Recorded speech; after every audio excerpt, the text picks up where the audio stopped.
নৌকা আকাশে আর আপা বাতাসে, এদিকে আরেক কাপড় জৈবনের জ্বালা উঠে গেছে।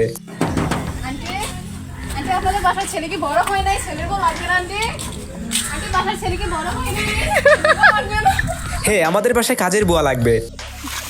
দেখেন, একেবারে অবিশ্বাস্য।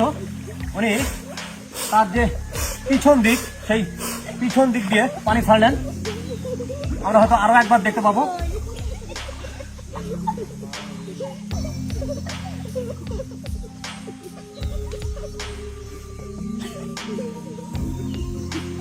এটা একজন সাধারণ মানুষের পক্ষে, এটাই আমাদের বাংলাদেশের মিসাইল। তবে দেখিস ভাই, আবার গুণা বেরিয়ে যায়। এদিকে সারাদিন পড়ালেখা করতে থাকে আপনি, আর টিকটক করে বিদেশে গিয়ে অপু ভাই।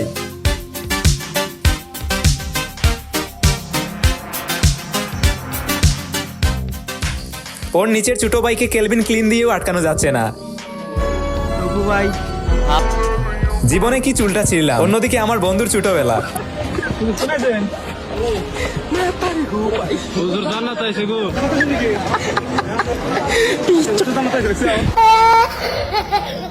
গাইজ, দেখলেন তো অবস্থা। সো গাইজ, আজকের ভিডিওতে থাকছে বাঙালির করা এমন সব অস্থির কর্মকাণ্ড যা দেখে আপনি হাসি আটকে রাখতে পারবেন না। আর বাঙালি যে আসলেই জাউরা তা ভিডিও লাস্ট অব্দি না দেখলে বুঝবেনই না।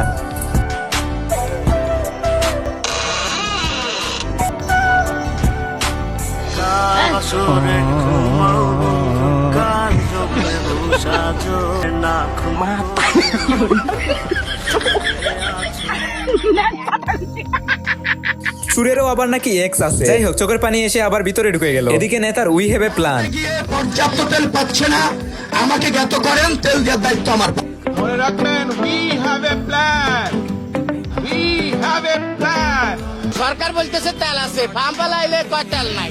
মন্ত্রীরা বলেন যাতে চুরি করে এসি রুমে বসে থাকতে, মাঠে এসে ঠিক আছে চেক না করে এইভাবে যে উনি বয়ান দিচ্ছে, আসলে ওনার বয়ানের কোনো প্রতিফলন আমরা মাঠে দেখতে পাচ্ছি না। সরকার বলতেছে ডিপোতে পর্যাপ্ত তেল আছে, পাম্পওয়ালারা বলতেছে আমরা তেল পাচ্ছি না। কারণ গাড়ি কি তেলের অভাবে বন্ধ হয়ে গেছে? আরো দাও, 2021 সালে খাম্বা ছিল, সংযোগ ছিল না। 2026 সালে পাম্প আছে, বাট তেল নাই। দেখেন, জীবনে যে কোনো পরিস্থিতির জন্য যেভাবে প্রস্তুত থাকে। জামাতের পক্ষ থেকে দাঁড়িপাল্লা একটা লুঙ্গি তোমার ঈদের জন্য দিলাম। হ্যাঁ, ঠিক আছে হ্যাঁ, ঠিক আছে।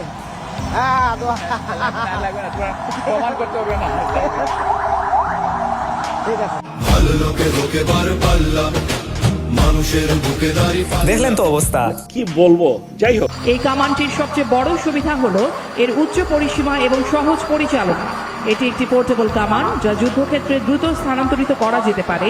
এর উচ্চ গতি এবং ক্যালিবারের গুণগত মান এটিকে সব ধরনের শত্রুর বিরুদ্ধে কার্যকরী করে তোলে। 105 মিলিমিটার হাউটজার M56 যুগোস্লাভিয়ায় তৈরি একটি হালকা। ভাইরে ভাই, প্রথমবার পুরো ভিডিও দেখে অস্ত্র খুঁজে না পাওয়া। আর যাই বলেন, ঢাকার মাল বাইরে যাবে কেন? ঢাকাই থাকবে। তেল পাম্পের বর্তমান অবস্থা দেখেন। দেখাইলা রে জাদু, কত রঙ্গ দেখাইলা, রং বেরঙ্গের নাটক রংপুরে। হঠাৎ করে ওবায়দুল কাকুকে মনে পড়ে গেল।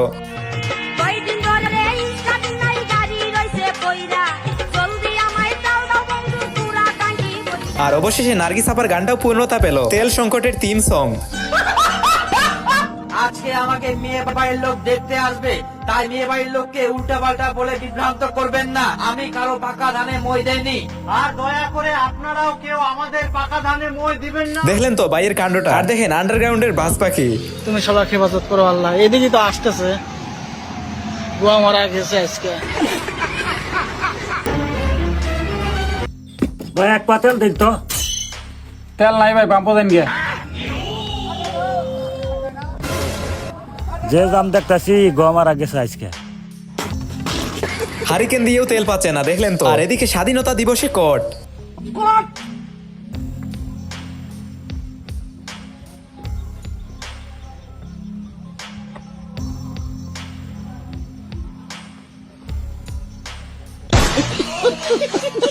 আমি শিওর ওই হালায় বিএমপি করে। আর দুপুরের পর জানালা বন্ধ করলে মশা যেভাবে উপদ্রব করে।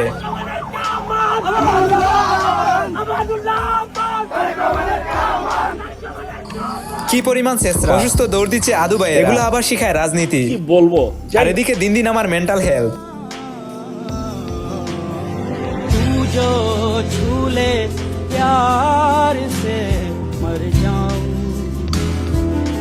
आजा चंदा बाहों में तेरे नाम में खो जाऊं।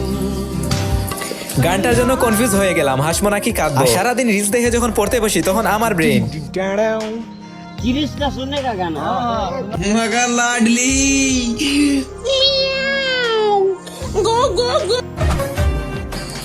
আপনাদের সাথেও কি এমনটা হয়? টুং টুং টারাও।